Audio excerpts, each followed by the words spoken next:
Sziasztok! Én Renátó vagyok, ebben a videóban pedig a Samsung Galaxy S25-öt mutatom be nektek, ami szériát a kompakt méretű telefonok királyának szoktam nevezni. Ami annyira keveset változott az előtthöz képest, hogy ilyet nem is mostanában láttam. Kezdjünk is!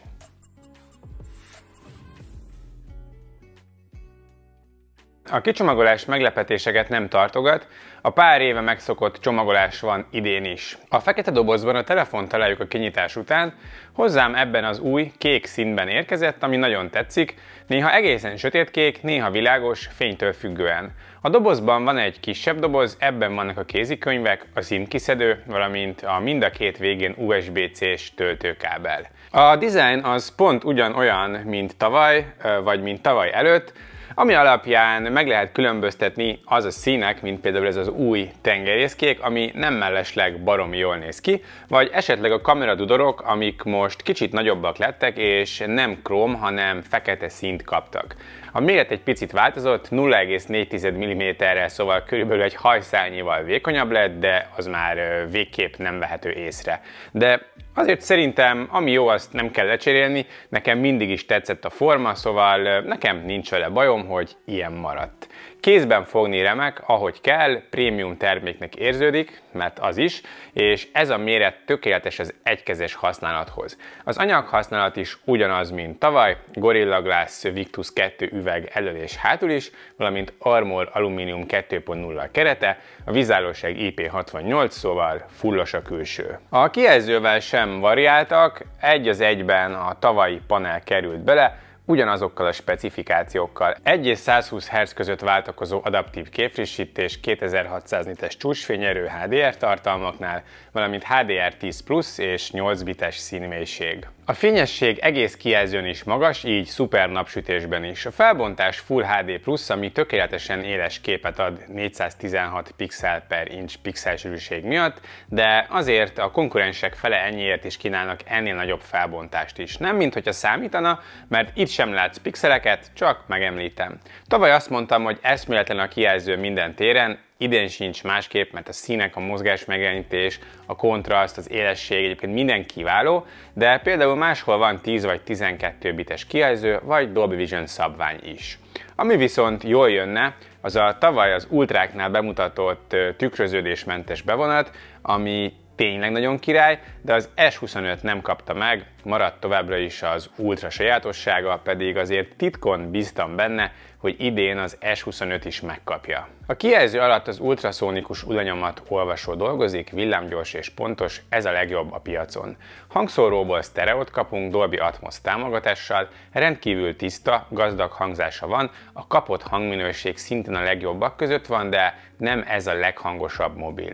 A leginkább észrevehető és leginkább várt módosítás a hardware-nél keresendő, az Exynos ment, a Snapdragon 8 Elite for Galaxy pedig jött. Ez a piacon elérhető legerősebb megoldás, kicsit még magasabb órajelekkel. A RAM mérete is nőtt, most már alapból 12 GB dolgozik a telefonban, tárhelyből viszont továbbra is csak 128 GB-s az alapváltozat, az UFS 3.1-es, de a 256 és 512-es modell UFS 4-es tárolóval rendelkezik. Csúcs teljesítményt ad ez a hardware, a benchmarkok tetején tanyázik a telefon, és az elődre is jócskán rávert a tesztekben. A stabilitás persze a csúcs teljesítmény és a picike méret miatt gyenge a stressz teszten, mert ugye kisebb föleten tudja elvezetni a hőt. A stressz teszten 50%-os stabilitással fut le, ez még a tavalyi Exynosnál is gyengébb érték stabilitásban kifejezve, de teljesítményben nézve viszont 30% a forja, hogyha a minimumokat nézzük.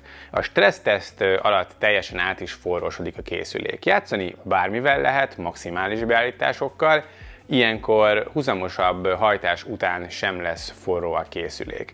A kis méret ellenére ez egy igazi erőmű, tényleg minden villámgyors a telefonnal.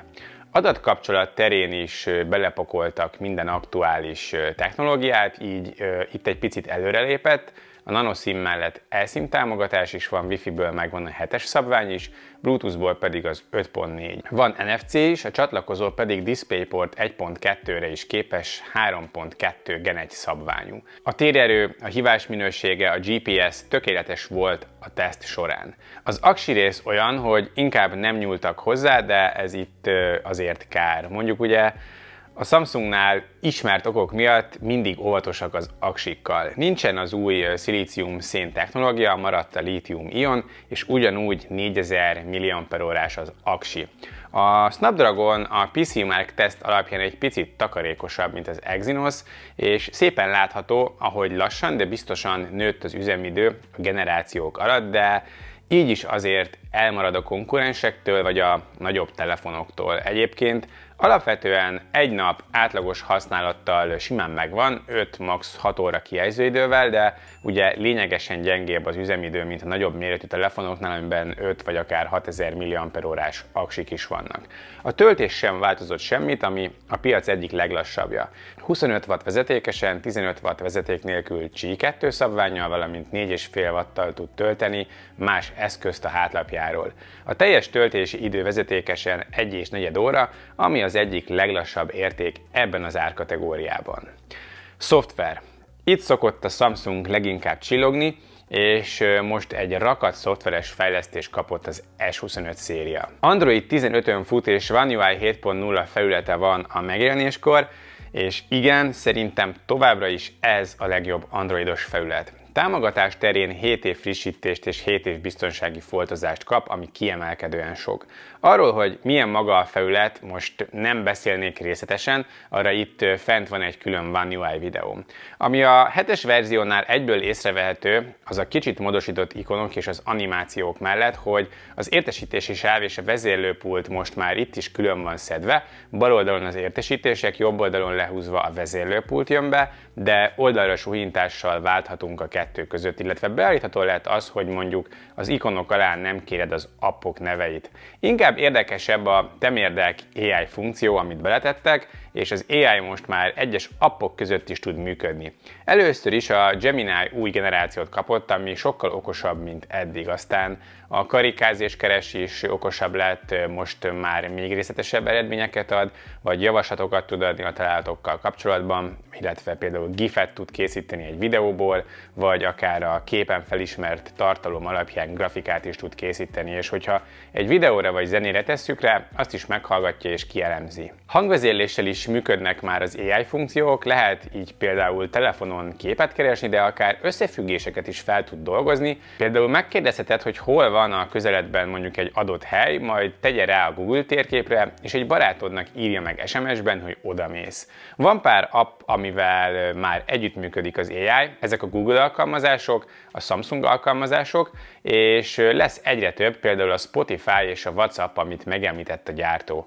Aztán van egy Now Brief, ami összegzi a napi teendőit, kielemzi az alvásod és hasonlók, vagy összefoglalja a napot. Hogyha tudja, hogy mondjuk egy adott podcastet szoktál hallgatni, szól, hogyha mondjuk megjelent belőle egy új rész, de a naptáradhoz is hozzáfér. Meg persze megvannak a szokásos dolgok, telefonhívás fordítása, leíratozása, cikkek összefoglalása, meg a fejlett képszerkesztéses funkciók. Annyi limitáció idén is van, hogy a fordítós feladatok azok magyarul nem mennek neki, a magyar továbbra sem támogatott, hogyha fordításról van szó. Van videó hangjavító is az AI segítségével, a videókon ki tudja elemezni a hangokat, 5 féle zajt tud felismerni, és ezeket utólag némítani vagy hangosítani is lehet. Például ennél a videónál láthatjátok, érzékel beszédet, szelet és sima zajt az autók miatt. Ezek egyedileg módosíthatók utólag, és meglepően jól működik. Meg persze a fotószerkesztés, fotókitöltés, vagy az intelligens radír is megvan, és okosabb és gyorsabb, mint valaha. Ehhez a rakat AI-hoz egy csomó adat kell rólad, de a Samsung azt ígéri, hogy a Samsung Knox Matrixban tárolja ezeket, az nem hagyja el a telefont, és szupermód titkosítva van. A kérdés számomra csak az, hogy ezeket az AI funkciókat megkapják-e a korábbi modellek is, vagy csak S25 exkluzívak lesznek. A korrekt az lenne, hogyha a korábbiakra is megjönnének ezek, mivel hardveresen képesek futtatni ezeket. A kamerákhoz tavaly után idén sem nyúltak hozzá, tehát hardveresen pontosan ugyanazok az egységek vannak benne, mint tavaly, vagy tavaly előtt az S24 és az S23-ban, csak ugye jóval erősebb képfeldolgozó egysége van, jóval erősebb a mesterséges intelligencia számítási teljesítménye is, így hatékonyabban tud dolgozni a képek készítésekor. A hardware 50 megapixeles elsődlegesből, 10 megapixeles háromszoros telefotóból és 12 megapixeles ultraszélesből tevődik össze, valamint 12 megapixeles a selfie.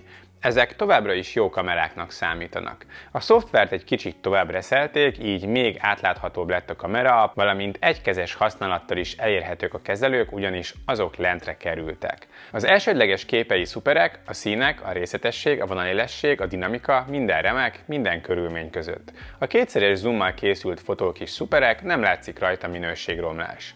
Az ultraszéles is jó fotókat készít, a színkezelése teljesen megegyezik az elsődlegessel, és részletesség, dinamika, vonalélesség terén ugyanúgy remek. Hátránya, hogy nincs autofókusz, makrózni így nem lehet vele. A telefotóról is ugyanezek mondhatók el, minden szempontból szuper képekről beszélünk háromszoros nagyítás esetén. A kis felbontás miatt viszont, hogyha háromszorosnál feljebb akarunk menni, hiába a sok AI mágia, már 6-szoros zoomnál is romlik a képminőség, bár az még simán használható, 10-20-30-szoros nagyítás viszont már rossz eredményeket hoz. Portrézni 1- és 2-szeres nagyításban lehet az elsődlegessel és 3-szoros nagyításban a telefotóval. A portréfotók jó minőséget képviselnek, nincs rájuk panaszom. A selfie kamera részletes és éles képet készít az autofókusz segítségével, szuper színekkel dolgozik, viszont a dinamika erős napsütésben nem a legütősebb. Éjszaka sokkal jobb fotókat ígértek az új képfeldolgozónak és az AI-nak köszönhetően, de nem igazán lett jobb. A fotók a telefon kijelzőjén teljesen jól néznek ki, de hogyha belenagyítunk, azért van zaj és a dinamika sem túl top, még akkor sem, hogyha nem teljes sötétben fotózunk, mint például a hidas fotónál. Az ultraszéles egy fokkal gyengébb és jobban ki is fényesíti a fotókat, kevésbé hatnak természetesnek. A színek rendben vannak, de a részletesség és a zajszint nem ideális. A telefotó is ugyanez, jó színek, alapvetően okés, de van zaj is, és a konkurensek tudnak ennél jobbakat. Azért meglátszik, hogy évek óta ugyanaz a hardware van a telefonban, ez 2023-ban még kiváló volt, most már vannak bőven jobbak. Alapvetően jó és kiegyensúlyozott a kamerarendszer nappal, éjszaka már több a lemaradása. Videózni 8K 30 képkockával is lehet a fő egységgel, a többi hátlapi kamera 4K 60 képkockát tud maximum, a kamerák között pedig felvétel közben is lehet váltani.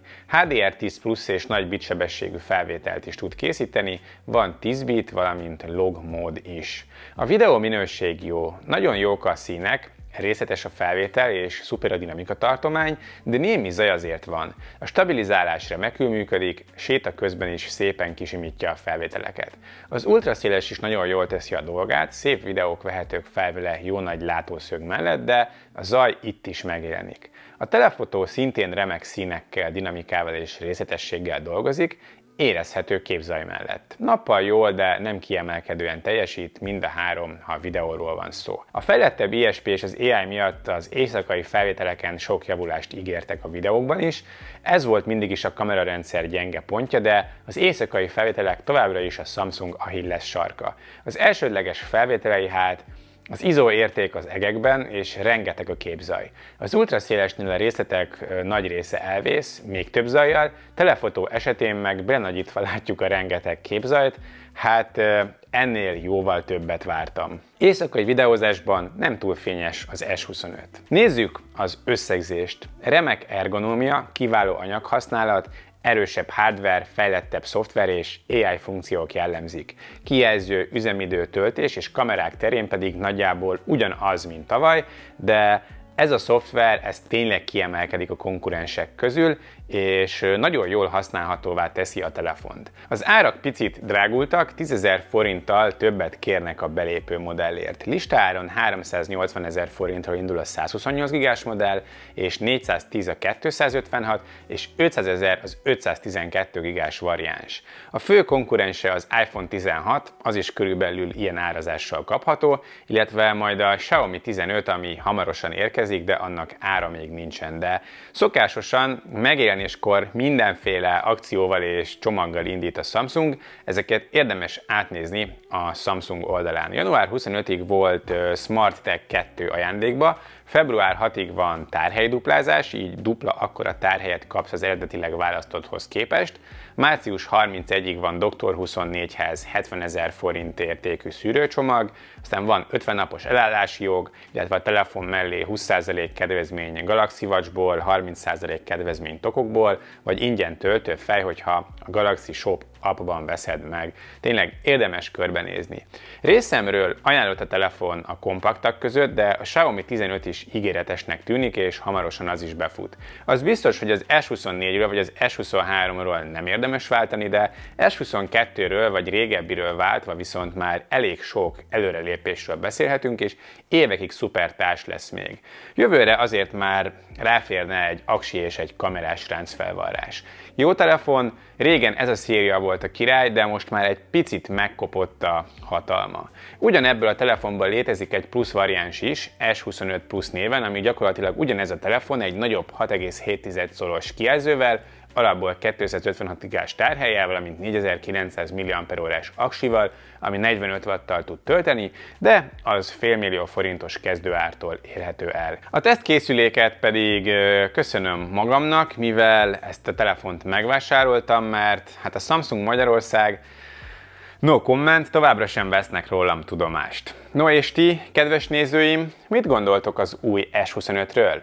Beszéljük meg a komment szekcióban. Hamarosan jövök az S25 Ultra tesztjével is, szóval iratkozzatok fel és figyeljétek a csatornát, hogyha kíváncsiak vagytok rá. Köszi, és hogyha tetszett a videó, akkor kérlek, a lájkot se felejtsétek el. Viszlát a következő videóban, sziasztok!